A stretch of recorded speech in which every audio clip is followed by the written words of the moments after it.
नमस्कार। कैसे हो भाई?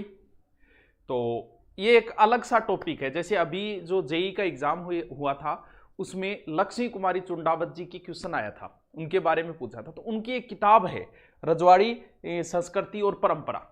उस किताब के कुछ अंश बता रहा हूं। ये वैसे कोई परीक्षा उपयोगी नहीं है, परीक्षा में ये नहीं पूछी जाती। ये एक संस्कार है, यानी हमारे राजपूताना के क्या संस्कार थे, संस्कारों से संबंधित है, रीति रिवाजों से संबंधित इसके अंदर बहुत सारी बातें बताई गई हैं। और हर व्यक्ति की रुचि रहती है अपने समाज के बारे में जानने, हमारे पूर्वजों की रीति रिवाज जानने के। तो इसमें बहुत अच्छी अच्छी बातें, मैं 4-5 बातें आपको इससे संबंधित बताता हूं। जैसे इसमें क्या है कि जैसे नहीं पता होता लोगों को कल्चर के अंदर, जैसे अपने तलवार के कैसे प्रयोग किया जाता है। अब तो करते ही नहीं लड़ाई दंगों में, लेकिन फिर भी तलवारों का जैसे शादी ब्याह में करते हैं, तो दुल्हन बेरो को किया डाली जाए, कोई इन डाले रखा है, कोई इन डाले रखे, क्योंकि उन्हें पता ही नहीं होता कि होगा कैसे। जैसे कभी इंस्पेक्टर को देखा होगा कि पिस्तौल किधर, पिस्तौल हमेशा इस साइड में होता है। क्यों? क्योंकि उसे इस हाथ से ही निकालना है उसे। तो वही तलवार का रूल होता है, वो भी इस साइड में होगी, उस हिसाब से होगी कि उसे निकाल सके। पता है उनको इन टांगिया रखेगो, कोई बिन ऊंधी टांगिया रखेगो। तो तलवार के उपयोग करने के भी अपने रूल होते थे। कभी भी देखना, तलवार को कभी भी मयान से बाहर नहीं निकाली जाती, उसके भी अपने नियम होते थे, क्योंकि हथियारों के प्रयोग के भी नियम होते थे। तलवार कभी पुराने, आप कोई देखना पुराने जैसे नाटक वगैरह आता है, तो जब भी कोई जिक्र चल रहा है और सबके पास तलवारें होती है, पुरानी राजपूती परंपरा में अगर कोई नाटक वगैरह आई, तो जब भी बात बिगड़ती थी तो तलवार धमकी देते थे, तो तलवार आधी बाहर निकालते थे। क्यों? पूरी तलवार बाहर तभी निकलती है मयान से जब वो तलवार या तो किसी का खून पिएगी, बाहर निकलेगी, या फिर उसके धार देने के लिए। तो अगर मयान से बाहर भी तलवार निकाली है तो या तो उसको लोह के ऊपर टच करके फिर वापस मयान में भेजी जाती थी, क्योंकि तलवार बाहर नहीं निकलती। तो ऐसी बहुत सारी परंपराएं जिन्हें हमें नहीं पता होता। तो ये वैसे परीक्षा उपयोगी नहीं, अपने जीवन उपयोगी है, तो अपन बात कर लेते हैं इनके ऊपर। इस किताब के अनुसार जो जो टॉपिक दिए गए हैं 4-5, वो टॉपिक मैं आपको बताता हूं। अच्छा भी लगेगा, हमारी कल्चर, राजपूताने की कल्चर जान के आपको भी अच्छा लगेगा। देखिए, पहली बात तो तलवार चलाना किनको सिखाया जाता था भी? राजकुमार को तलवार चलाना कैसे सिखाया जाता था रजवाड़ों के अंदर? सबसे पहले उसे केला काटना सिखाया जाता था, क्योंकि केला नरम होता है। उसके बाद में क्या है, एक जैसे मिट्टी का, गिल्ली मिट्टी का सांड टाइप का एक बनाया जाता था, उसके ऊपर तलवार चलवाई जाती थी। इससे उसकी ताकत का पता चलता था। ये कई बार कोई एक लाठी एक है और जमीन के अंदर कितनी के अंदर तू घुसो दे, अब अंदर तो वही घुसो पाएगा जिसमें ज्यादा ताकत होगी। तो उसके ऊपर, गिल्ली मिट्टी के ऊपर जब तलवार चलाते थे तो इससे पता चलता था कि इसमें ताकत कितनी है, क्योंकि वो 2 आंगल अंदर गई तलवार या 3 गई, इस हिसाब से। और पुरानी कहावतें, किस्से भी सुनाए जाते थे मोटिव करने के लिए। मतलब ऐसे ऐसे लोगों की चर्चा होती थी, वो कहे पग्गू और तलवार ले गए और बकरे को सिर काट दे, यानी ऐसी बहादुरी वाले किस्से सुनाए जाते थे। हो सकता है ऐसे लोग भी होते होंगे जिनके किस्से चले हैं। फिर क्या होता था कि उससे बकरा कटवाया जाता। अब बकरा मान लो कि बच्चा है, उससे सही नहीं कट रहा है, यानी इसे लोह करना बोलते थे उसे। अब मान लो उससे सही नहीं कटा है तो उसे लोह बिगड़ना कहते थे, कि भी बकरो सही कौन कट्यो। दिलवाड़ा ठिकाने के अंदर ये तलवार चलाना जो है उनकी पुस्तक में पेज 25 पे लिखा गया है। दिलवाड़ा ठिकाने में क्या होता, दशहरे के दिन आदमाता के यहां रोजाना, नवरात्रों के अंदर आदमाता के यहां रोजाना 9 बकरे और 1 भैंसा कटता था। तो जो राजकुमार होते थे उन्हें वहां ले जाया जाता था और सीढ़ियों में उन्हें दिखाते थे, वहां वो खून बहता हुआ देखते थे। वो क्यों दिखाया जाता था? क्योंकि युद्धों में कहीं आदमी की भावना न परिवर्तित हो जाए, कि जिस आदमी का काम नहीं पड़ा, जैसे एक्सीडेंट होता है तो कुछ लोग तो एक्सीडेंट देख ही घबरा जाए, लेकिन पुलिस वाले जाते भी हैं, बिंगास्ती पंजर भी इकट्ठा करें। क्यों? क्योंकि उनका वो काम हो गया, अब उन्हें घिन नहीं आ रही।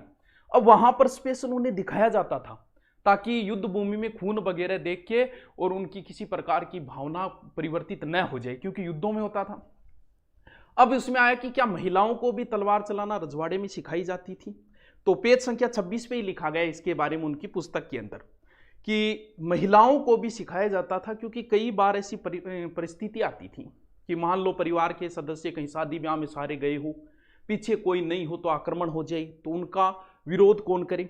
जैसे कुनाड़ी रावले में ऐसी घटना हुई थी, जब वहां महिलाएं थी, तो फिर महिलाओं या अपनी पुत्रियों, इनको भी तलवार चलाना सिखाया जाता था रजवाड़े में। और जब ऐसी परिस्थिति आती थी तब कहते हैं कि एक उस समय एक दोहा चलता था कि सिंगनी की जाई सिंगनी, लीनी तेग उठाए। और उस समय उनका मुकाबला करती थी। ऐसी घटना हुई थी कहाँ, कुनाड़े के रावलकोटा के यहाँ जनजातियों ने आक्रमण कर दिया था, तो ऐसे ही आती। एक होता चखनी।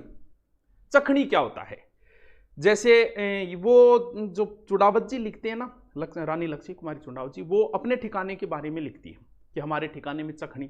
चखनी क्या होता थी कि जैसे ठिकानेदार है या राजा है, उसका जो खाना होता था वो कोई एक व्यक्ति चखता था, यानी एक तरीके से कि उसमें जहर वगैरह नहीं लिखे हो। तो चखने का कार्य जो होता था वो इनके रजवाड़े में जो था रावत जी का, वो दाभाई करता था। राजकुमारों को पालने वाले को माता को धाई बोलती थी, धाई के पति को धाभाई बोलते थे। तो उन्होंने लिखा है कि चखनी का कार्य जो है वो हमारे यहाँ धाभाई करते थे। ये उनके पेज संख्या 29 के ऊपर है, उनकी रजवाड़ी परंपरा की पुस्तक के अंदर। एक जो बड़ा ही पवित्र शब्द है मुजरा, और इसका इतना बेहुदा शब्द बना दिया हम लोगों में। रजवाड़े में मुजरा क्या होता था, उनकी पुस्तक में बताया है, पेज संख्या 52 के अंदर देखिए। मुजरा क्या होता है कि जैसे ही रावत जी हैं, रावत जी होते थे ठिकाने के वहां के, तो रावत जी जब सुबह उठते या फिर उनके रानी है, तो सुबह सभी बच्चे वगैरह उनको प्रणाम करते थे। सारे जितने भी लोग हैं सारे प्रणाम करते थे, उसे मुजरा बोलते थे। और बोलते क्या थे मुजरा करते समय, अन्नदाता, यानी और अगर कोई राजकुमार है तो उसके लिए बापजी शब्द का प्रयोग लेते थे। और जनानी डोडी अलग से होती है, रानी को भी लोग मुजरा करने जाते थे, वहां नौकर चाकर जितने भी है सब। तो वो क्या होता था, बीच में एक व्यक्ति होता था, रानी जी को प्रणाम करता था, बाहर कोई व्यक्ति आता वो प्रणाम करता। जैसे उसका अलग अलग जवाब होता था रानी जी का उनके लिए। जैसे मान लो कोई राजपूत आया है और उसने मुजरा किया है, तो उसे वारणा फरमाया बोला जाए, यानी रानी साहिबा वापस जवाब देती थी वारणा फरमाया। मान लो कोई ब्राह्मण आया है तो रानी जी जवाब देती थी पगे लगना, और अन्य कोई जाति है तो उन्हें रानी जी कहती थी आशीष फरमाया। यानी जो मुजरा करता था उसे पता चल जाता था कि कौन कर रहा है। जैसे मान लो मारवाड़ साइड का कोई राजपूत या चारण होता था तो वो जय माता जी की करता था, या फिर मान लो नाथ जी साइड का आता था वो श्रीनाथ जी करता था, तो अंदर से रानी साहिबा उन्हें जवाब देती थी। जबकि ये शब्द बड़ा ही अच्छा शब्द था, यानी एक तरीके से संस्कार होता था। और क्या क्या संस्कार बताए उन्होंने बताया कि अगर जब तक बड़े खड़े हैं तब तक छोटा कोई बैठता नहीं था। हम हमारे बच्चों को यही संस्कार, यही तालीम देते हैं, जब तक हम ना बैठे हमारे बच्चे खड़े रहते हैं। ये संस्कार हुआ करते थे पहले। और क्या संस्कार बताए कि कोई भी व्यक्ति नंगे सिर जो है वो अंदर नहीं आएगा, और नंगे सिर यानी राजा जी भी या फिर रावत जी भी अगर नंगे सिर बाहर नहीं जाते थे, साफा या फिर और जो भी कोई चीज होती थी वो उठ के ही बाहर जाते थे। महल के अंदर भी घोड़े सहित प्रवेश नहीं। हाँ, कुछ रिपोर्टेड लोगों के लिए जरूर छूट होती थी, लेकिन घोड़े पे बैठ के महल के अंदर प्रवेश नहीं किया जाए। राज परिवार के सामने कभी तम्बाकू, कोई नशीला पदार्थ, यानी जब लोग बैठे हो बड़े उनके सामने ये कार्य नहीं होंगे। उनके सामने किसी को गाड़ी भी नहीं दी जाएगी। आपने के वह घरगा बैठे रोपड़ों से अनकाट बक रहे हैं, ये भी संस्कार हुए करते थे। यानी इनके पेज संख्या 52 के ऊपर है, इसका पूरा मुजरा शब्द क्या है इसकी पूरी व्याख्या की गई है उनकी पुस्तक में। एक शराब से संबंधित जो बड़ी भ्रांतियां होती है कि रजवाड़ों में शराब, क्या इस किताब में क्या लिखा है कि शराब कैसे सेवन करना, अगर परिवार की महिलाएं साथ में हैं, उनकी पुस्तक में संख्या 55 पे इसका जिक्र किया गया है। देखिए उसमें क्या बताया कि अगर परिवार वालों का कोई समारोह हो तब वहां जैसे खास परिवार का हो तभी महिलाएं पुरुषों के साथ में शराब वगैरह का होता था। लेकिन उसमें एक बड़ा खास बताया कि उसमें बेअदबी नहीं कर सकते, अदब से पेश आना पड़ेगा शराब के अंदर। कैसे उसमें बताया, स्पष्ट लिख रखा है उन्होंने कि एक बार बाप को मारने वाले को माफ किया जा सकता है, लेकिन शराब पी के किसी महिला के साथ दुर्व्यवहार कर दिया तो उसे माफ नहीं किया जाएगा। यानी बेअदबी बिल्कुल भी नहीं। और शराब के अंदर भी ये नहीं बीच में उठ के नहीं जा सकती। शराब के अंदर क्या होता है, जैसे मान लो कोई शराब नहीं पीता है तो कौन पियो मेरे, उसको भी तरीका होता है। शराब परोसने का भी तरीका होता था कि ससुर को कैसे देनी है, बड़े भाई को कैसे देनी है, दादाजी है तो उनको कैसे परोसनी है, और उसके अंदर मना करना है तो उसका भी तरीका बताया। मना करने का भी तरीका होता था। जैसे शराब से उसको हाथों में लेके माथे पे लगा के फिर अधरों पे रख के और वापस दिया जाता था। यानी वो एक सम्मान था, क्योंकि शराब का सम्मान नहीं है, देने वाले व्यक्ति का सम्मान है ये, यानी आपको भी बहुत से ऐसा होता है कि बहुत बार हम जाते हैं कहीं भी, चाय पियोगा, कौन पियो, उसका भी मना करने का अपना एक तरीका होता है। क्यों? क्योंकि आपको जो पूछ रहा है, कहीं आप उसका अपमान तो नहीं कर रहे किसी बात में।